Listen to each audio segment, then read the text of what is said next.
गौर से सुनिए दोस्तों, क्या आपने कभी खुद से यह सवाल किया है कि अगर आपका मन आपका गुलाम बन जाए तो आप क्या नहीं कर सकते? क्या आपने कभी महसूस किया है कि आपकी जिंदगी में सबसे बड़ी लड़ाई बाहर की दुनिया से नहीं, आपके अपने मन से है? सुबह उठने का मन नहीं करता, कुछ नया सीखने का मन नहीं करता, बुरी आदतें छोड़ने का मन नहीं करता, गुस्सा आ जाता है, मन भटक जाता है, काम का मन नहीं करता, और फिर दिन के अंत में पछतावा होता है कि आज भी खुद से हार गया। कभी सोचा है कि ऐसा क्यों होता है? इस वीडियो में हम उसी गहराई तक उतरेंगे जहां से यह सारा खेल शुरू होता है। आपके मन से, और बात बस समझने की नहीं है, बात है जागने की, सच को देखने की और अपने मन को साधने की। क्योंकि जिसने अपने मन को साध लिया उसने सारा संसार जीत लिया। गौतम बुद्ध ने कहा था, मन ही सब कुछ है, तुम जो सोचते हो वही बन जाते हो। अब जरा सोचिए, अगर आपका मन ही बार बार सोचता है कि मैं कमजोर हूं, मुझे नहीं आता, मेरा ध्यान नहीं लगता, तो वह सोच धीरे धीरे आपका सत्य बन जाता है। और यही है मन की सबसे बड़ी चाल। वो आपकी बनाई हुई आदतों, भावनाओं और यादों का गुलाम बन जाता है और आपको गुलाम बना देता है। मन एक बंदर की तरह है जो हर पल उछलता है, कभी भविष्य की चिंता में तो कभी अतीत के पछतावे में आपके साथ भी होता है। ना आप कुछ करने बैठते हैं और अचानक मन कोई पुरानी बात याद दिला देता है, कोई दुख, कोई गलती, कोई डर, और फिर आप वहीं अटक जाते हैं, कुछ करते ही नहीं, आपका शरीर वहीं बैठा होता है, पर मन कहाँ होता है कोई नहीं जानता। अब जरा सोचिए, ये वही मन है जो आपको महान बना सकता है अगर आप इसे समझ लें, इसे दिशा दे दें। क्योंकि मन खुद नहीं जानता कि क्या अच्छा है क्या बुरा है, वह तो बस जिस चीज को आप बार बार दोहराते हो उसी को सच मान लेता है। अगर आप हर रोज खुद से कहते हो मैं कुछ नहीं कर सकता, मेरा मन नहीं लगता, मेरी किस्मत खराब है, तो मन वही दोहराएगा, वही परोसता रहेगा और आप उसी में डूबते जाओगे। पर अब वक्त आ गया है कि आप इस मन को पहचानो, इसका व्यवहार समझो, इसकी चालाकी पकड़ो और इसे खुद के अधीन करो। मनोविज्ञान कहता है कि हमारे 95% निर्णय हमारे अवचेतन मन से लिए जाते हैं। यानी हम जो सोचते हैं, जो महसूस करते हैं, उसका बड़ा हिस्सा हमें पता भी नहीं चलता, और फिर भी वही हमारे जीवन की दिशा तय करता है। यानी अगर आपने अपने मन को सही प्रशिक्षण नहीं दिया तो वह बिना आपकी मर्जी के आपको वहां ले जाएगा जहां आप कभी नहीं जाना चाहते। अब एक बात ध्यान से समझो, अगर आपका मन ही नियंत्रण में नहीं है तो दुनिया का कोई लक्ष्य, कोई रिश्ता, कोई सफलता आपको संतोष नहीं दे सकेगी। क्योंकि उस सब को जीने के लिए सबसे पहले जिस चीज की जरूरत है वो है मन की स्थिरता। आधुनिक विज्ञान भी यही कहता है, दिमाग की वायरिंग और फायरिंग, यानी आप जैसे सोचते हो वैसे ही आप बनने लगते हो। हर बार जब आप नकारात्मक सोचते हो, आपका दिमाग उसी सोच की आदत डाल लेता है और यही आपकी आइडेंटिटी बन जाती है। अब जरा रुकिए और सोचिए, क्या आप वाकई अपने मन के मालिक हैं या फिर आपका मन ही आपको चला रहा है? यही है वह सवाल जो इस वीडियो की शुरुआत है, क्योंकि जब तक आप इस सवाल का जवाब खुद नहीं ढूंढोगे तब तक कोई बाहरी ज्ञान, कोई मोटिवेशन, कोई तरीका काम नहीं करेगा।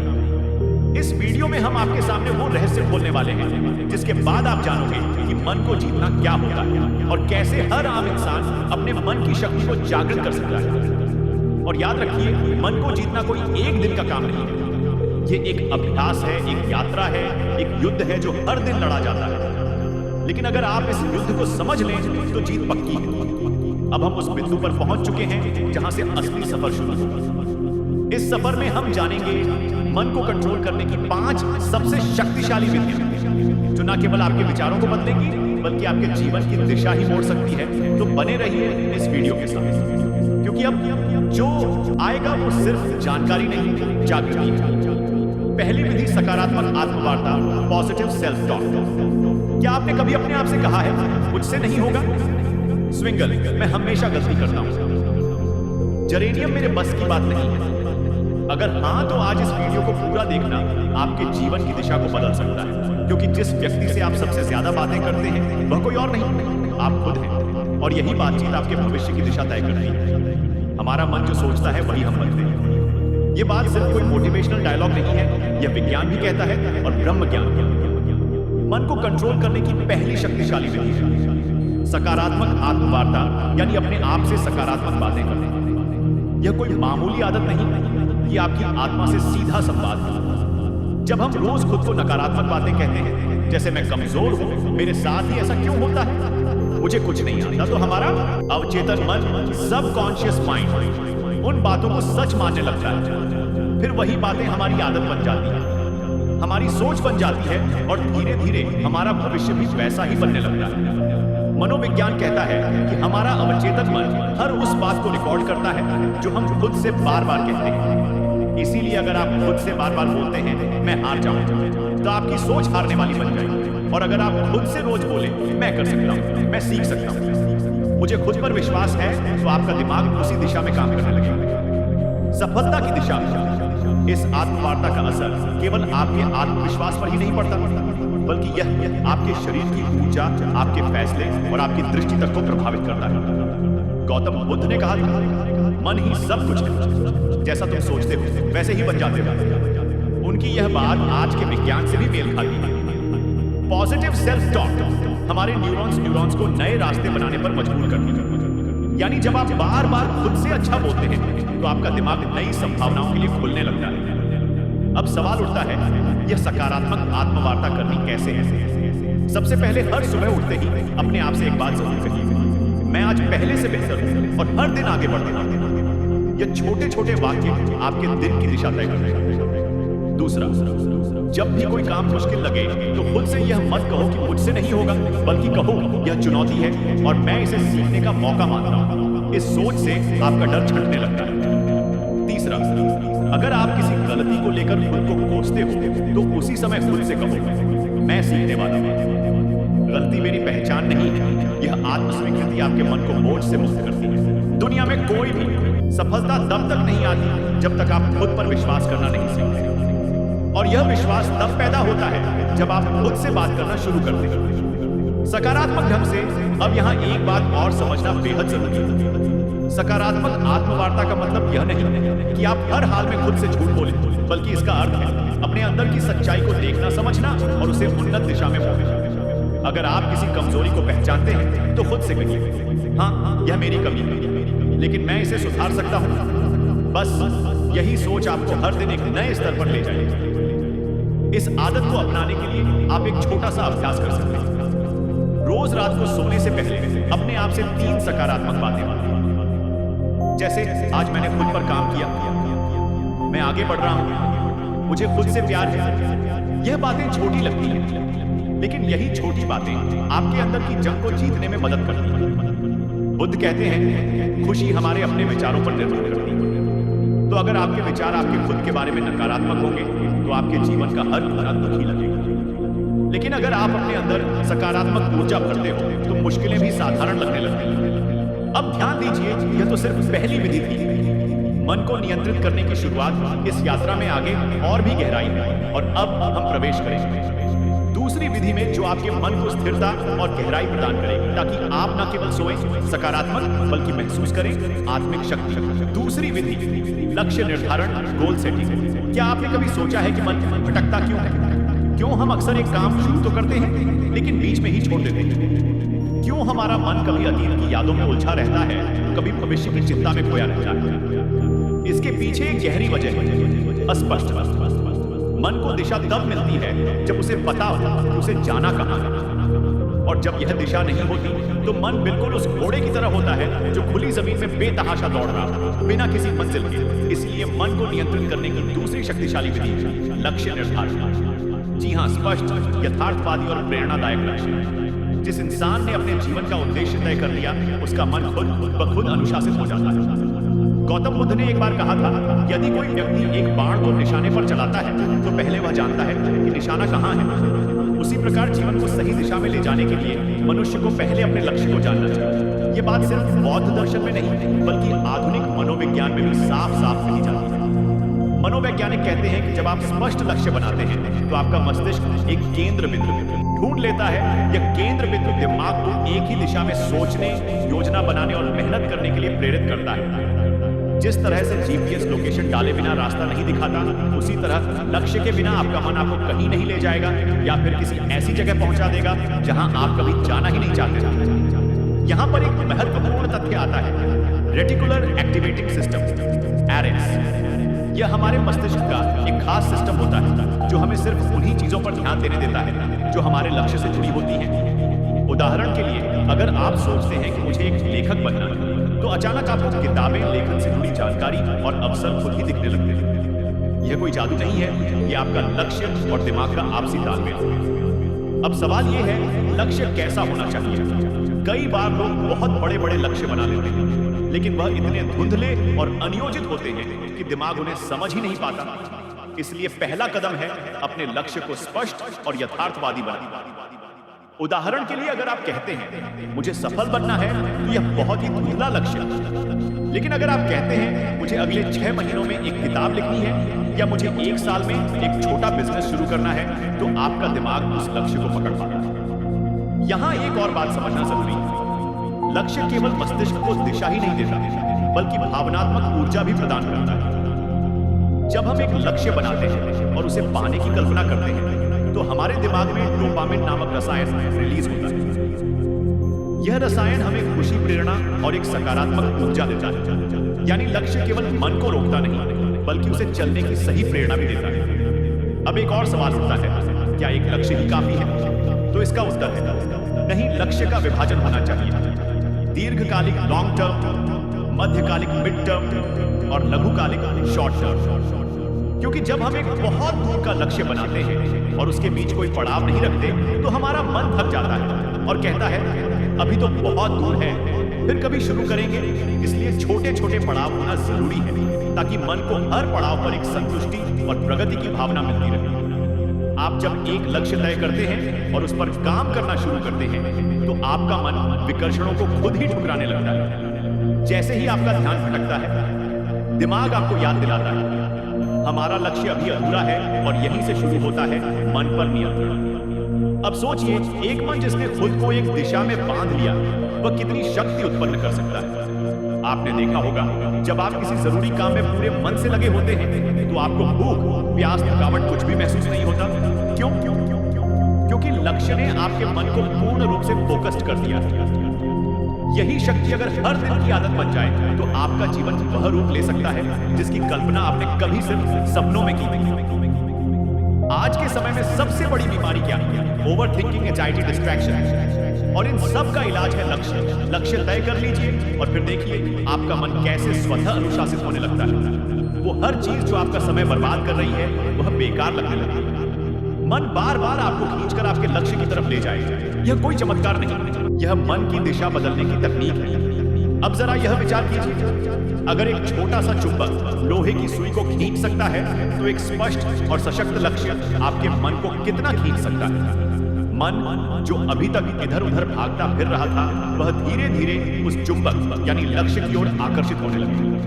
गौतम बुद्ध ने कहा था, मन अत्यंत चंचल, लेकिन यदि उसे साध लिया जाए, तो वह आपके सबसे बड़े शत्रु को भी मित्र बना सकता है। इस साधना का पहला चरण आत्मवार्ता और दूसरा लक्ष्य निर्धारण। यह दोनों विधियां मिलकर आपके मन को भीतर से पुनः प्रशिक्षित करती है। यह उसे एक नए रास्ते पर चलाना सिखाती है, जहां दिशा है, उत्साह है और स्पष्टता है। तो अगर आप चाहते हैं कि आपका मन आपकी बात माने, तो सबसे पहले आप उसे बताइए कि कहां जाना है। फिर देखिए कैसे वह रास्ता खुद बनाने लगता है, और यहीं से शुरू होती है वास्तविक आत्मशक्ति की यात्रा। दोस्तों, क्या आप जानते हैं कि हमारा मन सबसे अधिक बेचैन तब होता है जब हमारे पास समय की कोई योजना नहीं होती, जब हम हर काम को टालते जाते हैं, जब दिन रात सिर्फ भाग दौड़ बनकर रह जाते हैं, लेकिन फिर भी मन शांति को नहीं छू पाता।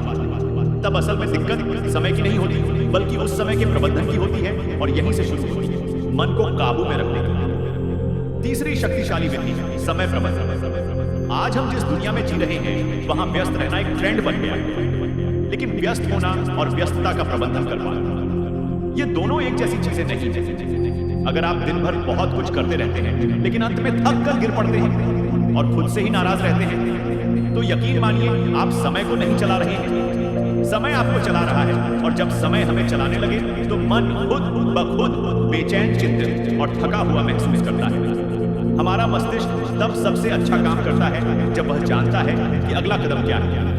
मन को दिशा चाहिए, स्पष्टता चाहिए, और वह स्पष्टता आती है अच्छे समय प्रबंधन से। जब आप हर काम के लिए एक उचित समय निर्धारित कर देते हैं, जब आप जानते हैं कि किस काम को कब करना है, तो आपका मन खुद ब खुद शांत रहता है, क्योंकि उसे पता है अब कुछ भी अनियंत्रित नहीं है। समय प्रबंधन केवल घड़ी की सुइयों को देखने का नाम नहीं है, यह एक विज्ञान है, एक कला है और साथ ही एक साधना है। अगर आपने इसे साध लिया तो आप केवल अपने दिन को नहीं, अपने जीवन को, अपने भाग्य को और अपने मन को भी साध लेंगे। आधुनिक मनोविज्ञान कहता है कि जब हम अपने दिन की योजना बनाते हैं और उसे फॉलो करते हैं तो हमारा ब्रेन डोपामिन नामक एक रसायन छोड़ता है जो हमें संतुष्टि और ऊर्जा का एहसास कराता है। यह वही रसायन है जो तब निकलता है जब हम कोई उपलब्धि प्राप्त करते हैं। यानी यदि आप हर सुबह अपनी दिनचर्या तय कर लेते हैं और दिन के अंत में उस पर टिके रहते हैं तो आपका मस्तिष्क आपको एक सफल व्यक्ति की अनुभूति देता है, जिससे आत्मविश्वास बढ़ता है, चिंता घटती है और मन शांत होता है। अब बात करें ब्रह्म ज्ञान की, तो हमारे प्राचीन ग्रंथों में भी समय को सबसे बड़ा गुरु माना गया है। वेदों में कहा गया है कालो ही परम बलम, अर्थात समय ही सबसे बड़ी शक्ति है जो इस शक्ति के साथ चलना सीख लेता है उसके लिए कोई भी लक्ष्य असंभव नहीं रह जाता। गौतम बुद्ध भी समय के महत्व को भली भांति समझते थे। उन्होंने एक जगह कहा था, जो व्यक्ति एक क्षण को भी व्यर्थ नहीं जाने देता वह जीवन को पूर्णता के साथ जीता है। बुद्ध के अनुसार जीवन की सच्ची शांति तभी संभव है जब हम हर क्षण में जागरूक रहें, हर पल का उपयोग करें। उन्होंने एक और अद्भुत बात कही, भविष्य की चिंता मत करो, भूतकाल के पछतावे में मत रहो, वर्तमान क्षण में जियो क्योंकि यहीं पर जीवन है। समय प्रबंधन हमें वर्तमान में केंद्रित रहने की कला सिखाता है। जब हम अपने कार्यों को समयबद्ध करते हैं तो हम अपने मन को अनावश्यक विचारों और चिंता से बचाते हैं। इससे मन न तो अतीत की गलियों में भटकता है, न भविष्य की अनिश्चितता में उलझता है, पर ठहरता है, जागता है और नियंत्रण में आता है। आधुनिक समय में अगर कोई व्यक्ति कहता है मेरे पास समय नहीं है, तो असल में वह कह रहा है मेरे पास प्राथमिकता तय करने की कला नहीं है। क्योंकि सच ये है कि हम सबके पास एक ही दिन के 24 घंटे हैं। अंतर केवल इस बात में है कि कोई उन्हें कैसे उपयोग करता है। कोई उस समय से अपने सपनों का महल बना लेता है तो कोई उसी समय को टाल मटोल और आलस्य में गवा देता है। एक और मनोवैज्ञानिक शोध यह बताता है जब कोई व्यक्ति अपने कामों को प्रॉपर टाइम फ्रेम में बांट लेता है तो उसकी निर्णय लेने की शक्ति और आत्मनियंत्रण सेल्फ कंट्रोल में 35% तक की वृद्धि देखी जाती है। यानी समय की सही योजना न केवल काम में सहायता करती है बल्कि मनोबल और मानसिक स्थिरता को भी बढ़ाती है। अब सोचिए, अगर हर सुबह उठकर आप केवल इतना जान लें कि आज का दिन आपके हाथ में है और आपको इसे इस प्रकार जीना है कि शाम तक आपका मन थक कर नहीं बल्कि तृप्त होकर सोए, तो कितना बदल जाएगा। आपका जीवन आप स्वयं अनुभव करेंगे कि मन अब उतना बेकाबू नहीं है, विचारों का शोर कम हो रहा है और एक गहरी स्पष्टता जन्म ले रही है। समय का सही प्रबंधन एक तरह से अपने आप से किया गया। सबसे सुंदर वादा है कि मैं अपने जीवन को अनमोल मानता हूं और इसे यूं ही व्यर्थ नहीं जाने देता। और जब यह भाव मन में दृढ़ हो जाता है तब मन भी उसी अनुरूप काम करता है, वह आपके नियंत्रण में आने लगता है। तो यदि आप अपने मन को नियंत्रित करना चाहते हैं, शांत और स्थिर बनाना चाहते हैं, तो अपनी दिनचर्या को पुनः रचिए। हर घंटे का हिसाब रखिए और सबसे जरूरी हर पल को पूरी जागरूकता और गहराई से जीने की आदत डालिए। जब मन देखेगा कि आप समय का सम्मान कर रहे हैं तो वह भी आपको सम्मान देगा। दोस्तों, क्या आप जानते हैं हम सबके भीतर एक ऐसी शक्ति है जो अगर जाग जाए तो ना कोई डर टिक सकता है, ना कोई चिंता, ना कोई भ्रम। लेकिन अफसोस की बात यह है कि आज की भाग दौड़ भरी जिंदगी में हम उस शक्ति से बिल्कुल कट चुके हैं। मन एक भटकती हुई हवा बन गया है, कभी अतीत के पछतावे में उलझा हुआ तो कभी भविष्य की चिंता में डूबा हुआ। और यही सबसे बड़ा कारण है मानसिक अशांति का, नींद ना आने, अकेलेपन का और आत्मविश्वास की कमी का। आज हम बात करने जा रहे हैं ध्यान की, यानी मेडिटेशन की। यह सिर्फ कोई साधना नहीं, यह कोई ट्रेंड नहीं, यह कोई वेस्टर्न तकनीक नहीं, बल्कि यह हमारी ही आत्मा का द्वार है जिससे होकर हम अपने भीतर के सच्चे स्वरूप तक पहुंच सकते हैं। हर दिन कुछ ही मिनट का ध्यान आपके पूरे जीवन की दिशा बदल सकता है और यह कोई अतिशयोक्ति नहीं है। यह विज्ञान भी मान चुका है और ब्रह्म ज्ञान भी बार बार इसी बात की पुष्टि करता है। जब आप ध्यान करते हैं तो सबसे पहले जो होता है वह यह कि आपका मन स्थिर होता है। वह मन जो अभी तक बंदर की तरह इधर उधर घूम रहा था वह शांत हो जाता है। और जब मन शांत होता है तभी तो आप अपने विचारों को स्पष्ट देख सकते हैं। यह क्लैरिटी ऑफ थॉट्स ही आपकी हर समस्या का हल है, क्योंकि समस्या से ज्यादा परेशान करने वाला तो भ्रम होता है और भ्रम तब टूटता है जब विचारों में स्पष्टता आती है। आज मनोवैज्ञानिक भी कहते हैं कि जब कोई व्यक्ति रोज 10 से 15 मिनट ध्यान करता है तो उसका इमेग्डाला, जो हमारे मस्तिष्क का वह हिस्सा है जो डर और चिंता को नियंत्रित करता है, वो छोटा होने लगता है और इससे व्यक्ति का इमोशनल रिस्पांस सुधरने लगता है। मतलब ये कि जो बात पहले आपको बहुत जल्दी गुस्सा दिला देती थी, वही अब शायद आपको हंसी में डालने की शक्ति देती है। जो पहले आपकी नींद छीन लेती थी, वही अब आपको गहरी नींद में डुबा देती। ध्यान कोई दिखावा नहीं है, यह एक आंतरिक प्रक्रिया है और यह तभी फल देती है जब आप इसे श्रद्धा और नियमितता से करते हैं। जैसे शरीर के लिए व्यायाम जरूरी है, वैसे ही मन के लिए ध्यान एक आवश्यकता है। यह कोई विकल्प नहीं बल्कि मानसिक स्वच्छता का मूल आधार है। अब जरा एक पल रुकिए और अपने भीतर झांकिए, बिना किसी आवाज के, बिना किसी शब्द के, बस खुद के साथ कुछ पल बिताने की कोशिश कीजिए। क्या आप जानते हैं कि जब आप गहराई से ध्यान में जाते हैं तो आप ना सिर्फ अपने विचारों को समझने लगते हैं, बल्कि आप यह भी महसूस करने लगते हैं कि आप वह विचार नहीं है, आप तो वह देखने वाला है जो हर विचार को आते जाते देख रहा है। गौतम बुद्ध ने ध्यान को जीवन का मूल बताया। उन्होंने कहा, ध्यान ही एकमात्र रास्ता है जिससे तुम अपने भीतर की आग को बुझा सकते हो। उन्होंने वर्षों तक मौन साधना की, अपने विचारों को परखा और उसी गहराई से उन्होंने संसार को बताया कि मनुष्य का दुख किसी बाहरी कारण से नहीं होता, बल्कि उसके मन की अस्थिरता ही उसका सबसे बड़ा शत्रु है। और इस शत्रु को हराने का एकमात्र रास्ता ध्यान है। बुद्ध के अनुसार ध्यान तुम्हें साक्षी बनाता है, और जब तुम साक्षी हो जाते हो तब तुम अपने डर को, अपने क्रोध को, अपनी व्यथा को भी बाहर से देख सकते हो। और यही दूरी ही तो है मुक्ति की शुरुआत।